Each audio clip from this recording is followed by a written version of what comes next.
360 बटे theta minus 1। इस बात को ध्यान रखना है, इकलौता ऐसा केस है जिसमें प्रतिबिंबों की संख्या हमेशा आंसर में सम आएगी, ठीक है। बाकी जिसमें भी आप याद करोगे सब में भी सम आएगी। पर रखी है तो प्रतिबिंबों की संख्या n बराबर हो जाएगी 360 बटे थीटा माइनस 1। यहां से रखेंगे 360, थीटा का मान 120 डिग्री था माइनस 1, तो हमारा कितना आंसर आ गया 2। तो याद रखिएगा ये लास्ट केस है। तो जब कोई दो समतल दर्पण एक दूसरे से 120 अंश के कोण पर झुके हो, वस्तु समद्विभाजक पर रखी हो, तो याद रखिएगा यदि इसका मान एक विषम संख्या आता है तो हमारे प्रतिबिंबों की संख्या ज्ञात करने का फार्मूला n बराबर 360 थीटा माइनस क्या हो जाएगा 1। ये वही फार्मूला है जो सम संख्या में लग रहा था, लेकिन वहां पर आंसर विषम आ रहा था, तो यहाँ पर आंसर हमेशा सम आएगा। क्यों ऐसा था? क्योंकि 360 थीटा का मान एक कैसा संख्या हो, विषम संख्या होना चाहिए, तब हम इस फार्मूले का उपयोग करें। लगा लीजिए इसको। क्या प्रतिबिंब दिख रही है, लेकिन इसमें प्रतिबिंब जो है बहुत छोटा है, ठीक है। प्रतिबिंब कैसा है? बहुत छोटा। बहुत छोटा का मतलब देखिए आपको नजर नहीं आ रहा है, इसीलिए लिखा जाता है बिंदु के आकार, ठीक है। किसके आकार का? बिंदु के आकार का। अभी अभी हमने आपसे कहा कि समतल दर्पण के सामने बना प्रतिबिंब अंदर बना प्रतिबिंब, तो वैसे ही अवतल दर्पण के सामने बना प्रतिबिंब कैसा होगा? वास्तविक होगा। प्रतिबिंब कैसा बना है? वास्तविक बना है। वास्तविक के साथ प्रतिबिंब कैसा है? बहुत छोटा है, बिंदु के आकार का है।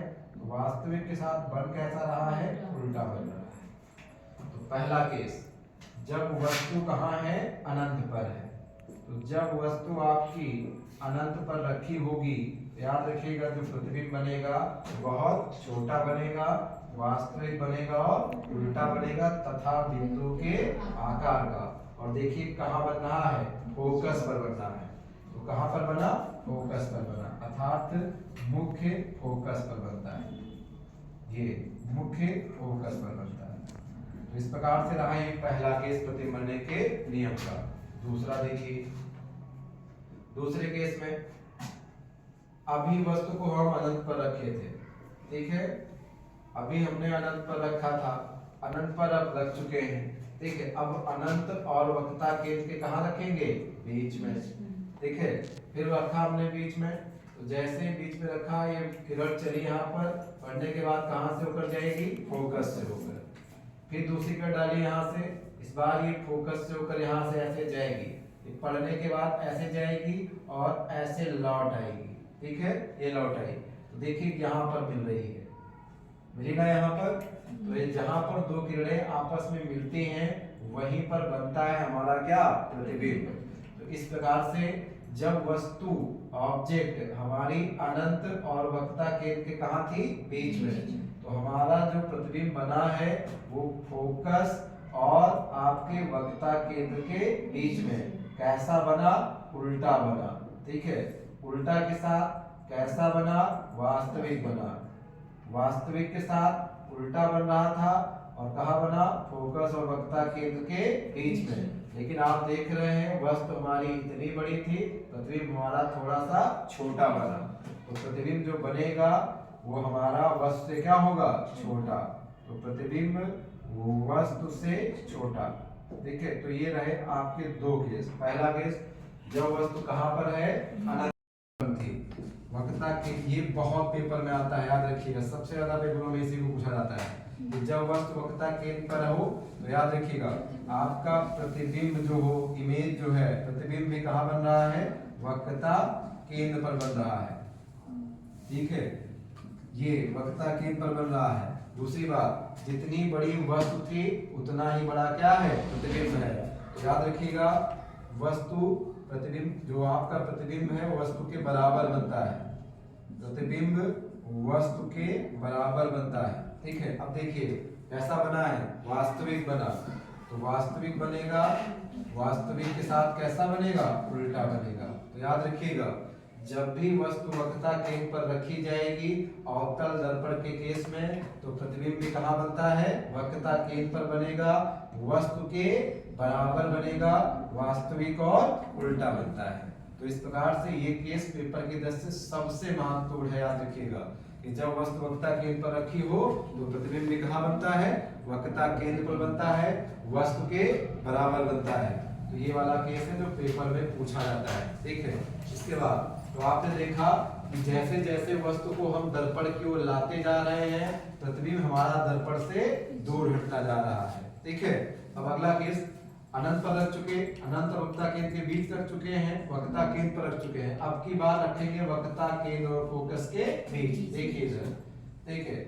इस वाले केस में अब की बार हम वक्रता केंद्र और फोकस के कहाँ रखेंगे, बीच रखेंगे। रखिए वस्तु को, तो रखा आपने, तो यहाँ पर आपका दर्पण का ध्रुव है, ये आपका मुख्य फोकस है, किरण यहाँ पर चली, यहाँ से पढ़ने के बाद कहाँ से होकर जाएगी, फोकस से होकर जाएगी, ऐसे चलेगी, ठीक है।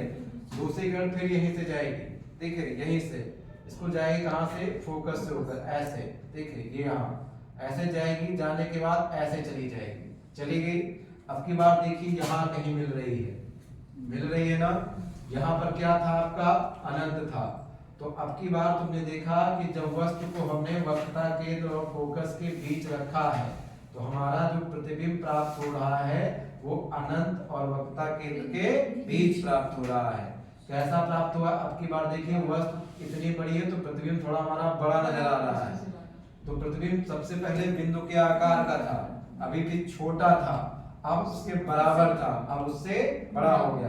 तो देखिए जब वस्तु आपके वक्रता केंद्र और फोकस के बीच है, अर्थात वक्रता केंद्र और फोकस के बीच जब वस्तु, ये वस्तु आए, ठीक है, तो इसके बीच हो तो प्रतिबिंब बनेगा हमारा वक्रता केंद्र और अनंत के बीच। कैसा बना, वास्तविक बना, वास्तविक के साथ कैसा बना, उल्टा बना, ठीक है, कैसा बना, उल्टा। अब की बार वस्तु से बड़ा बना, कैसा बना, वस्तु से बड़ा। और याद रखिएगा और उल्टा बन रहा है, बन कहाँ रहा है, वक्रता केंद्र और अनंत के बीच में। तो ये रहा आपका अगला केस, ठीक है। अब की बार हम वस्तु को कहाँ रखेंगे, फोकस पर। इसकी जाएगी तो ये ऐसे ही ये वापस लौटेगी ऐसे, ठीक है, ऐसे जाएगी। तो बताओ आपकी बार कहाँ मिलेगी, अनंत पर, ठीक है। तो आपकी बार कहीं अनंत पर मिलेगी, तो अनंत पर प्रतिबिंब बनेगा हमारा, अनंत पर बनेगा तो पता नहीं कितना बड़ा बनेगा, ठीक है।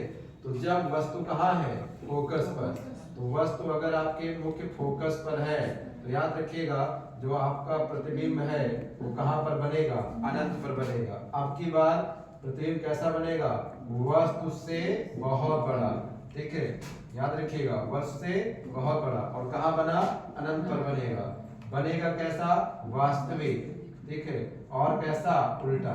तो प्रतिबिंब बनेगा वास्तविक और उल्टा, वस्तु से बहुत बड़ा, और प्रतिबिंब कहाँ बनेगा, अनंत पर, ठीक है। तो ये रहा ये केस। इसके बाद आखिरी केस देखिए, ये भी बहुत महत्वपूर्ण है, ठीक है।